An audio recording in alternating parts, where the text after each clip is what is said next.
कहानी की शुरुआत एक गजब की बात से होती है। एक लैब में अंडे की जर्दी में हरा पानी डालते ही वो दुगनी हो गई। दृश्य बदलता है और हम देखते हैं हॉलीवुड में खुशी का माहौल। मशहूर अभिनेत्री एलिजाबेथ को आखिरकार वॉक ऑफ फेम पर अपना सितारा मिल ही गया।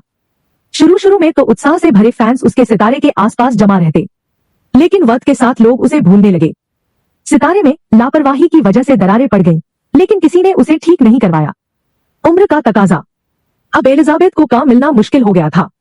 आखिरकार उसे एक एरोबिक शो की मजबूरी में होस्ट का काम करना पड़ा। एक दिन उसे मजबूरी में मर्दों के शौचालय का इस्तेमाल करना पड़ा क्योंकि औरतों वाला बंद था। बदकिस्मती देखिए, वहां नेटवर्क का मालिक हार्वे भी आया हुआ था। बेफिक्री से वो फोन पर एलिजाबेथ की बढ़ती उम्र और अपने शो के लिए किसी नौजवान अभिनेत्री की जिद कर रहा था। हार्वे के जाने के बाद एलिजाबेथ शौचालय से बाहर आई और आईने में खुद को देखने लगी। उसकी बातें सुनकर वो सन्न रह गई थी। दृश्य बदलता है। लंच के समय हार्वे ने उसे नौकरी से निकाल दिया। एलिजाबेथ को ये बात बिल्कुल भी रास नहीं आई। घर लौटते वक्त एलिजाबेथ को अपना होर्डिंग उतरता देख बहुत बुरा लगता है और वह परेशान हो जाती है। तभी उसकी गाड़ी सामने से आ रही गाड़ी से जा टकराई। एक जोरदार टक्कर होती है।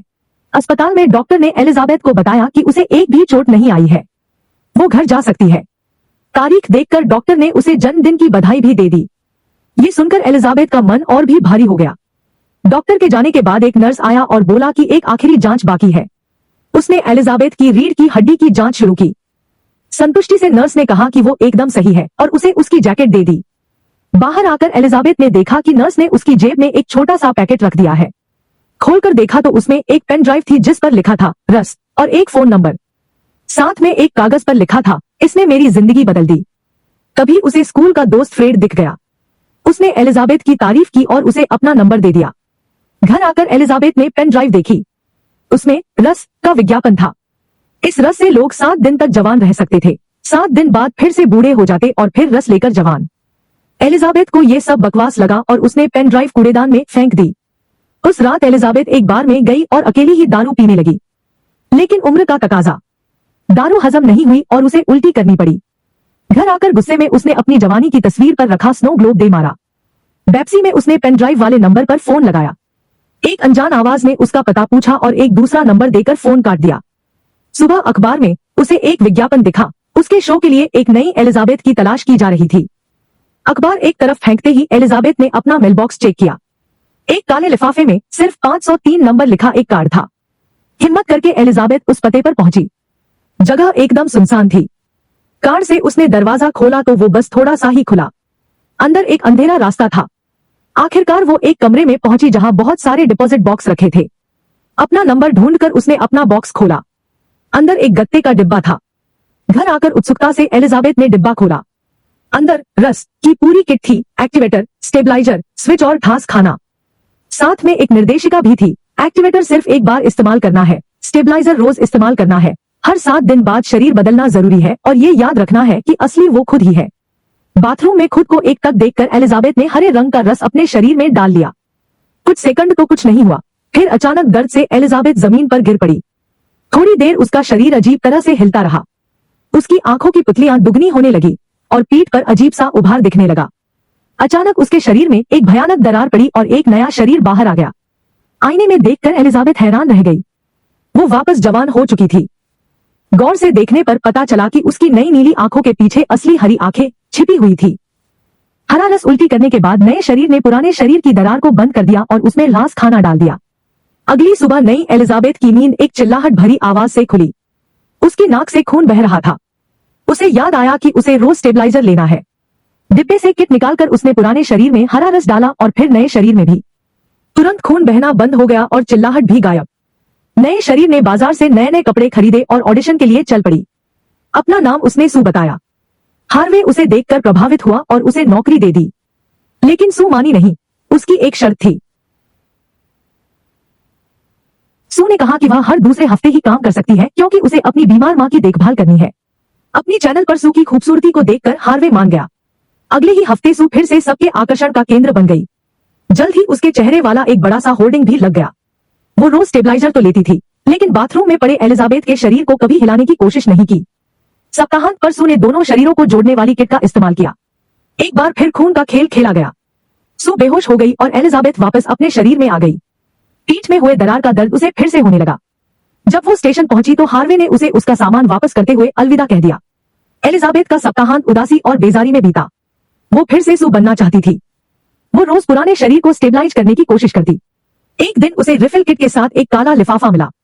मतलब उसे फिर से उस सुनसान जगह पर जाना था। अगले हफ्ते जब सू वापस आई तो उसने बाथरूम में एक खोखली दीवार ढूंढ निकाली। चालाकी से वो उसे तोड़ने लगी। उसका इरादा दूसरे शरीर के लिए एक छिपने की जगह बनाने का था। वो घंटों काम करती रही। इतने में शोर सुनकर पड़ोसी शिकायत करने आ गया, लेकिन सू को देखते ही वो चुप हो गया। सू ने उसे बताया कि एलिजाबेथ यहाँ नहीं है और दरवाजा बंद कर लिया। चालाकी से सू ने अपना गुप्त कमरा तैयार कर लिया और एलिजाबेथ के बड़े से पोस्टर समेत उसे अंदर छिपा दिया। उत्सुकता से भरी सू अब अपनी नई जिंदगी शुरू करने को तैयार थी। टीवी पर वो अपना शो चलाती और लोग उसकी खूबसूरती और बेबाक अंदाज के कायल हो जाते। अपनी जवानी का वो पूरा लुत्फ उठा रही थी। रात रात भर पार्टियां और एक दिन एक नौजवान को अपने घर भी ले आई। लेकिन अचानक खौफ ने दस्तक दी। सू के नाक से खून बहने लगा। उसकी समय सीमा खत्म होने वाली थी। घबराहट में वो बाथरूम की तरफ भागी और गुप्त कमरा खोला। अंदर एलिजाबेथ दर्द से तड़प रही थी। उसका आखिरी खाद्य पैकेट भी खत्म होने वाला था। हताश सू ने एक जोखिम भरा कदम उठाया। शरीर बदलने की बजाय उसने एक खाली ट्यूब में एलिजाबेथ का रस भर लिया और खुद को लगा लिया। राहत की सांस लेते हुए वो वापस अपने मेहमान के पास गई। मौजमस्ती की रात जारी रही, लेकिन अचानक डर ने दस्तक दी जब सू के कपड़े से उसके अंग और खून बहने लगा। राहत की सांस। ये तो बस एक सपना था। नींद से जागी सू ने फौरन शरीर बदल लिया। सुबह एलिजाबेथ की नींद खुली। घर में सू ने जो गंदगी फैलाई थी उसे देखकर उसका परेशान होना लाजमी था। उस आदमी का एक नोट भी रखा था जिसमें लिखा था कि वो अपनी बाइक लेने वापस आएगा। अचानक एलिजाबेथ की नजर अपने हाथ पर पड़ी। उसका हाथ बहुत बूढ़ा लग रहा था। डर के साथ उसे समझ आ गया कि सू द्वारा ज्यादा समय तक शरीर इस्तेमाल करने का ये नतीजा है। घबराहट में वो हाथ धोने दौड़ी, लेकिन फर्क नहीं पड़ा। उसने पेन ड्राइव वाले नंबर पर फोन लगाया। रहस्यमयी आवाज ने बताया कि अब इसका कोई इलाज नहीं है। एलिजाबेथ ने सू को कोसना शुरू कर दिया। इस पर आवाज ने टोका कि सू कोई और नहीं बल्कि वो खुद ही है। एलिजाबेथ टीवी देखते हुए घर की सफाई करने लगी। टीवी पर सू को देखकर उसे चिढ़ हो रही थी। उस जवान शरीर की खूबसूरती उसे बेचैन कर रही थी। आखिरकार उसने टीवी बंद कर दिया। तभी पड़ोसी फिर से उसे बुलाने आ गया, लेकिन एलिजाबेथ ने अनसुना कर दिया। दोपहर में एलिजाबेथ रिफिल लेने गली में गई। उसे एक आवाज सुनाई दी जो कि सू जैसी थी। डर के मारे वो अपना डिब्बा लेकर भाग निकली। एलिजाबेथ एक रेस्टोरेंट में गई। दस्ताने से अपना खराब हाथ छिपाया। अचानक एक बूढ़ा आदमी बोला, 7 दिन बहुत लंबे होते हैं। एलिजाबेथ ने गौर से देखा तो उस आदमी के हाथ पर वही निशान था जो उसे पेन ड्राइव देने वाले नर्स के हाथ पर था। वो आदमी उसे देखकर मुस्कुराया और जानबूझकर अपना बटुआ गिरा दिया। उसमें 207 नंबर वाला एक कार्ड था। एलिजाबेथ समझ गई कि ये बूढ़ा आदमी और वो नर्स दरअसल एक ही व्यक्ति है। रस की वजह से ही तो ये नौजवान बन गया था। वह अपने अनुभव साझा करते हुए कहता है, जीना बहुत अकेला लगने लगा है। कभी कभी तो यह याद रखना भी मुश्किल होता है कि मेरा पुराना शरीर भी जीने के लायक है। जब वह उससे पूछता है कि क्या उसका युवा शरीर उसे खाने लगा है, तो एलिजाबेथ डर के मारे भाग जाती है। उसे लगता है, क्या मैं सच में इतनी बूढ़ी हो गई हूँ? अपने अपार्टमेंट के बाहर वह पिछले रात के लड़के से टकरा जाती है जो अपनी बाइक के लिए आया था। वह उसे चिल्लाकर विदाई देती है और यह सोचती है, लोग मेरे शरीर को कैसे देखते हैं। खुद को बेहतर महसूस कराने के लिए एलिजाबेथ फ्रेड को कॉल करने का फैसला करती है और डेट पर जाने के लिए सहमत हो जाती है। वह अपने सबसे अच्छे कपड़े पहनती है, लेकिन मेकअप करते समय वह सू की शैली की नकल करती है। उसे लगता है, क्या मैं सच में सू जैसी दिख सकती हूँ? जब वह बाहर निकलती है तो वह सू की तस्वीर वाले बिलबोर्ड को देखती है और फिर से अपने शरीर के बारे में बुरा महसूस करती है। इसलिए वह कुछ एक्सेसरीज लेती है और अपना मेकअप ठीक करती है ताकि उसका लुक उसकी उम्र के अनुसार हो। लेकिन जब वह फिर से बाहर निकलने की कोशिश करती है तो बिलबोर्ड का दृश्य उसे परेशान करता रहता है।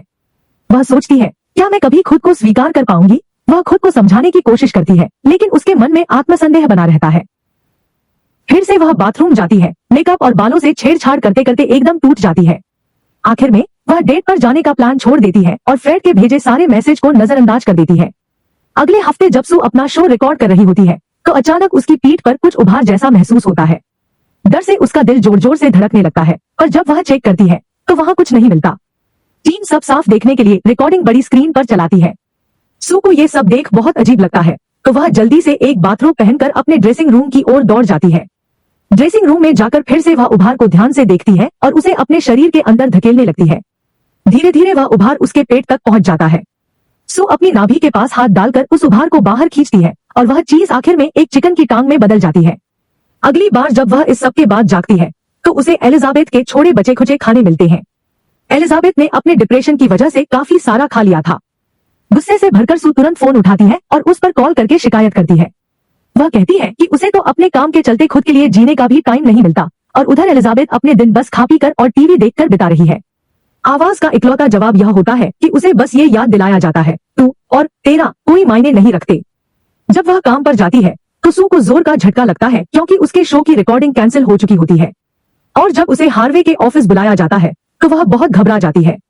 मगर वहां से उसे अच्छी खबर मिलती है, वह इतनी फेमस हो गई है कि अब न्यू ईयर की खास पेशकश के लिए उसे होस्ट बनने का मौका दिया जा रहा है। बिल्कुल, सू तुरंत राजी हो जाती है और फिर एलिजाबेथ की रीड से और ज्यादा तरल लेने के लिए घर लौटती है। वह कहती है कि इतना बड़ा मौका तो हाथ से नहीं जाने दे सकती।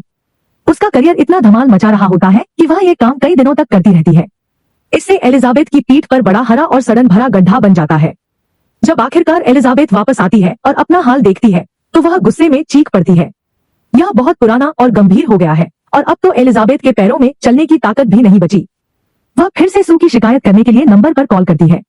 आवाज उसे इस पूरे अनुभव को खत्म करने का ऑफर देती है, जिसका मतलब है कि सू अब कभी वापस नहीं आएगी। लेकिन एलिजाबेथ अपने दिमाग में सू की कामयाबी को याद करती है और इस ऑफर को ठुकरा देती है। वो खुद को कोसती रहती है कि वे दोनों असल में एक ही इंसान हैं। आखिरी रात एलिजाबेथ कुर्सी से उठने की कोशिश करती है लेकिन उसके पैर साथ नहीं देते। आखिर में उसे अपने पैरों को हाथ से हिलाना पड़ता है और इस कोशिश में उसे जबरदस्त दर्द होता है। फिर वह रेसिपी बुक उठाकर कुछ खाना बनाने लगती है और उसी वक्त टीवी पर सू का इंटरव्यू चल रहा होता है। सू इंटरव्यू में अपने पुराने शो और एलिजाबेथ का मजाक उड़ाती है। यह सुनकर एलिजाबेथ गुस्से से पागल हो जाती है और जो भी हाथ में आता है टीवी स्क्रीन पर फेंकने लगती है। उसे लगता है कि बिलबोर्ड भी उसका मजाक उड़ा रहा है। गुस्से में वह खिड़की पर अंडे फेंक देती है और खिड़की को अखबारों से ढक देती है। बदलाव से ठीक पहले एलिजाबेथ खुद से आईने में जोर जोर से चीखती है। ये कोशिश करती है कि किसी तरह सू को काबू में रखे। जब सू जागती है तो उसे अपार्टमेंट बुरी हालत में मिलता है और वो गुस्से में एलिजाबेथ को भद्दी गालियां देने लगती है। बदले की भूख में सू फिर से बदलने से बचने के लिए रीढ़ से तरल निकालने वाली कई सुइयों का इस्तेमाल करती है। 3 महीने बीत जाते हैं और अब भी सू का ही कंट्रोल चलता है। न्यू ईयर के शो के विज्ञापन टीवी और बिलबोर्ड्स पर हर जगह छाए होते हैं। एक रात सू अपने अपार्टमेंट में एक और आदमी को लेकर आती है लेकिन उसे कहती है कि थोड़ी देर इंतजार करे क्योंकि उसे बाथरूम जाना है। छिपा हुआ कमरा कचरे से भरा पड़ा है लेकिन सू सफाई की परवाह किए बिना एलिजाबेथ से तरल निकालती रहती है। अब इंजेक्शन की जगह बुरी तरह से संक्रमित हो चुकी है और तरल गंदला और सड़न से भरा हुआ दिखता है। चक्कर आने पर सू घबराकर उसी नंबर पर कॉल करती है और बताती है कि अब कोई तरल बचा ही नहीं है। आवाज उसे बताती है कि वह सब कुछ पहले ही निकाल चुकी है। आवाज समझाती है कि नए तरल के बनने के लिए समय चाहिए और इसके लिए उसे फिर से शरीर बदलना पड़ेगा। यह सुनकर सू घबरा जाती है और इनकार कर देती है क्योंकि उसका बड़ा शो अगले दिन है। उसी वक्त उसकी नाक से खून बहने लगता है और वह वहीं गिर पड़ती है। दर्द में तड़पते हुए सू को आखिरकार खुद को बाथरूम में घसीटना पड़ता है और मजबूरी में बदलाव करना पड़ता है। बेडरूम में बैठे आदमी को एक आवाज सुनाई देती है तो वह देखने के लिए बाथरूम की तरफ आता है, लेकिन एलिजाबेथ उसे देखे बिना ही दरवाजा उसके सामने जोर से बंद कर देती है। वह आदमी बाहर से सवाल करता रहता है लेकिन एलिजाबेथ उसकी बातों को नजरअंदाज कर देती है। फिर वह आईने में खुद को देखती है और एक भद्दा और अपमानजनक नजारा नजर आता है। गुस्से से भरकर वह उस आदमी पर चिल्लाती है, निकल जा यहाँ से। इसके बाद वह बाथरूम से बाहर आती है लेकिन इस शरीर में चलना इतना भारी और मुश्किल लगता है कि वह बार बार लड़खड़ाकर गिर पड़ती है। इसी तरह घिसटते हुए जब वह लिविंग रूम तक पहुंचती है तो थकान और हताशा में उसी नंबर पर कॉल करती है और पूरे अनुभव को खत्म करने का फैसला करती है। फिर वह अपने पुराने पोस्टर को गुप्त कमरे से बाहर निकालकर सामने रखती है, जैसे पुराने दिनों की किसी याद को आखिरी बार जीना चाहती हो। अगली सुबह एक काला लिफाफा आता है जिस पर लिखा होता है कि आखिरी डिलीवरी बॉक्स में रखी है। एलिजाबेथ अपने बदन को जितना हो सके कपड़ों से ढक लेती है और जैसे ही बाहर निकलती है सामने वाले पड़ोसी पर चिल्ला पड़ती है। डर के मारे पड़ोसी फौरन अपने घर में छिप जाता है। एलिजाबेथ तेजी से गली में दौड़कर बॉक्स उठाती है और वापस आकर उसे खोलती है। अंदर बस एक सुई मिलती है जिसमें काला तरल भरा हुआ है। अचानक एक आवाज सुनाई देती है जो कहती है कि अब वापसी का कोई रास्ता नहीं है, लेकिन एलिजाबेथ उस बात को नजरअंदाज करती है और काले तरल को सू के शरीर में इंजेक्ट करने की कोशिश करती है। तभी उसे याद आता है कि आज रात सू का बड़ा शो है। वह सुई खाली करने से पहले खुद को रोक लेती है, मानो एक पल के लिए उसके अंदर कुछ जाग गया हो। फिर वह सू को होश में लाने के लिए सीपीआर देने लगती है, जिससे सू की नाक से खून बहने लगता है। नाक से खून बहते देख एलिजाबेथ समझ जाती है कि ये कोई इशारा है। वह फौरन परिवर्तन किट लाती है और सू को अपना थोड़ा खून देती है, जिससे सू आखिरकार जाग उठती है। लेकिन इस पूरे अजीब अनुभव के बाद भी एलिजाबेथ सोने नहीं जाती। दोनों औरतें एक दूसरे को खौफ से घूरती हैं, जैसे किसी अनजानी मुसीबत का सामना कर रही हो। तभी सू अचानक जमीन पर गिरने लगती है और सब कुछ और डरावना हो जाता है। सू तुरंत गुस्से से भर जाती है और एलिजाबेथ के पीछे दौड़ती है। उसे पकड़कर अपने बड़े पोस्टर के खिलाफ जोर से धकेलती है, फिर टुकड़ों के बीच पटकने लगती है ताकि उसका गला घोंट सके। घबराई हुई एलिजाबेथ किसी तरह पास पड़ा एक फूलदान उठा लेती है और सू के सिर पर दे मारती है।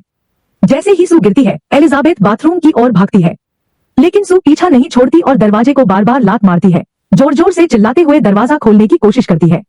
थोड़ी देर बाद सू दरवाजा तोड़कर अंदर घुसती है और फिर एलिजाबेथ को पकड़कर जबरदस्ती आईने के सामने खड़ा कर देती है। देख देख खुद को, वो चिल्लाती है और फिर उसका सिर आईने में दे मारती है। कई बार ऐसा करने के बाद सू एलिजाबेथ का शरीर छोड़ती है, लेकिन जैसे ही वह भागने की कोशिश करती है, सू उसे जोर से लात मारकर फेंक देती है। दोनों के बीच लात घूंसे का ये खेल कई मिनटों तक चलता है। हर बार एलिजाबेथ उठने की कोशिश करती है, सू उसे फिर गिरा देती है। आखिरकार एलिजाबेथ का शरीर निढाल होकर गिर जाता है और उसकी जान चली जाती है। सू खून से लथपथ खड़ी होती है, ये समझते हुए कि उसने क्या किया है। उसकी आंखों से आंसू बहने लगते हैं, लेकिन वो अपने शो की चिंता नहीं छोड़ पाती। उसी रात सू टीवी स्टेशन पहुंचती है और मेकअप चेयर पर बैठते ही उसे तेज खांसी आने लगती है। उसकी सांसें भारी हो जाती है और अचानक उसे किसी की चीख सुनाई देती है। घबराकर वह बाथरूम की ओर भागती है और जैसे ही सिंक में थूकती है, उसका एक दांत गिरकर नीचे जा गिरता है। अपनी हालत का अंदाजा लगाने के लिए सू 2 और दांत पकड़कर खींचती है और वे इतनी आसानी से बाहर आ जाते हैं कि उसे खुद पर यकीन नहीं होता। खून का फव्वारा फूट पड़ता है और वो बार बार सिंक में थूकती रहती है। खुद को धोपोंछ कर संभालने के बाद वह हार्वे और शेयरधारकों से मिलने जाती है। वहां मुस्कान तो देती है, लेकिन मुंह बंद रखती है ताकि किसी को कुछ अजीब न लगे। फिर वह लिफ्ट में जाती है और बटन दबाते ही उसे महसूस होता है कि उसके नाखून भी धीरे धीरे छूट रहे हैं। उसके दिल की धड़कन तेज हो जाती है, पर वह अपने चेहरे पर कुछ नहीं आने देती। अचानक उसका एक कान टूटकर उसकी गोद में गिर जाता है। वो ठिठक जाती है, लेकिन ठंडे दिमाग से खुद को काबू में रखती है, क्योंकि उसी वक्त एक आदमी लिफ्ट में दाखिल होता है। सू हाथ से अपने सिर के उस छेद को कसकर ढक लेती है जहां से कान गिरा था और सांस रोके रखती है जब तक आदमी लिफ्ट से बाहर नहीं चला जाता। जैसे ही वह अकेली होती है, वह तुरंत पिछले दरवाजे से बाहर निकलती है और भागती हुई अपने अपार्टमेंट पहुंचती है। पसीने में लथपथ वो बेतहाशा उस सक्रियकर्ता की तलाश करती है जिसे सिर्फ एक बार ही इस्तेमाल करना था। नया खूबसूरत शरीर पाने की उम्मीद में सू हरे तरल से खुद को इंजेक्ट कर देती है। कुछ ही पल में वह जमीन पर गिर पड़ती है जब उसकी पीठ बुरी तरह फट जाती है। दर्द से कराहते हुए वह तड़पती रहती है, लेकिन जब प्रक्रिया खत्म होती है और वह आईने में खुद को देखती है तो सन्न रह जाती है। उसके सामने एक भयंकर रूप खड़ा है, एलिजाबेथ के चेहरे वाला एक बिगड़ा हुआ प्राणी। यह अब मॉन्स्टर एलिजा सू बन चुकी है। हरे तरल को घिन से थूकने के बाद वह शो की पोशाक और गहने पहनती है और कुछ बचे खुचे बालों को कर्ल करने की नाकाम कोशिश करती है, लेकिन ये सब भी उसकी हालत पर ज्यादा असर नहीं डालता। वह हताशा में अपने पुराने पोस्टर को फाड़ देती है और उसके टुकड़ों से एक अजीब मुखौटा बनाती है जिसे अपने चेहरे पर चिपका लेती है। लिपस्टिक भी घिस घिस कर लगा लेती है, मानो ये सब कुछ ठीक कर देगा। इसके बाद वह टीवी स्टेशन की ओर भागती है, उम्मीद करते हुए कि वहां सब उसे पहचानकर उसकी तारीफ करेंगे। वहां पहुंचने पर उसे कुछ पल के लिए लगने लगता है कि सब उसकी वाहवाही कर रहे हैं, लेकिन ये सब उसके खुद के दिमाग का धोखा होता है। जब वह स्टेज के पास पहुंचती है तो माहौल अंधेरे में डूबा रहता है। किसी को भी उसकी असलियत का अंदाजा नहीं होता, इसलिए लोग उसे बिना देखे मंच तक पहुंचा देते हैं। जैसे ही शो शुरू होता है, स्टेज की सारी लाइटें जगमगा उठती हैं। एलिजा सू माइक्रोफोन पकड़कर कुछ बोलने की कोशिश करती है, लेकिन उसके मुंह से बस अजीब सी बड़बड़ाहट निकलती है। उसके शब्द समझ से बाहर होते हैं और तभी उसका मुखौटा ढीला होकर गिर पड़ता है। लोग दंग रह जाते हैं जब वह अचानक अपने बिगड़े हुए शरीर के हिस्से थूकने लगती है, जिनकी हालत देखना किसी के बस का नहीं होता। पूरा माहौल भयानक डर और घिन से भर जाता है। कुछ पल के सन्नाटे के बाद एक औरत जोर से चीखती है, ये क्या है? और एक आदमी डरते हुए चिल्ला पड़ता है, राक्षस है ये। बस इतनी देर में भीड़ में खलबली मच जाती है। लोग डर और गुस्से में उसे चारों तरफ से घेर लेते हैं और राक्षस, पागल कहकर धक्का देने लगते हैं। एलिजा सू नीचे गिर जाती है, आंसुओं से भीगी आंखों से लोगों की तरफ देखती है। वह कुछ कहने की बहुत कोशिश करती है, लेकिन उसका मुंह बस बेबस आवाजें निकालता है। वो कांपती हुई उठने लगती है, लेकिन तभी भीड़ में से एक आदमी बेसबॉल बैट लेकर आगे आता है। उसने बिना सोचे समझे सू के सिर पर जोर से वार कर दिया। एक भयानक आवाज के साथ उसका सिर धड़ से अलग होकर दूर जा गिरता है। खून हर तरफ फैल जाता है और स्टेज की जगमगाती लाइटों के बीच ये मंजर और भी खौफनाक दिखने लगता है। हालांकि एलिजा सू का सिर धीरे धीरे वापस बनने लगता है, जबकि उसका हाथ जमीन पर गिर जाता है। इससे खून के छींटे पूरे कमरे में चारों ओर फैलने लगते हैं और ये कई मिनटों तक चलते रहते हैं। पूरा कमरा लाल हो जाता है और लोग लगातार फिसलते रहते हैं, एक दूसरे पर गिरते हैं, जैसे सब कुछ बिखर रहा हो। आखिरकार एलिजा सू किसी तरह बिल्डिंग से बाहर निकलने में सफल हो जाती है, लेकिन जब वह सड़क पर दौड़ने लगती है, तभी अचानक वह गिर पड़ती है। उसका शरीर धड़ाम से फट जाता है और हजारों रक्तहीन टुकड़े बनकर चारों ओर बिखर जाते हैं। सिर्फ एक हिस्सा बचता है, एलिजाबेथ का चेहरा। वो उस ढेर में से निकलकर अपनी पुरानी स्टार के पास बढ़ता है। खुशी से वो उस पर खड़ी हो जाती है और पुराने दिनों को याद करती है। लेकिन फिर एक पल में वो धीरे धीरे पिघलने लगती है। अगली सुबह एक सफाई वाला खून को साफ करने आता है, जैसे ये सड़क पर बस एक और दाग हो। Please subscribe my YouTube channel Recap Gynae and press notification button to get updates.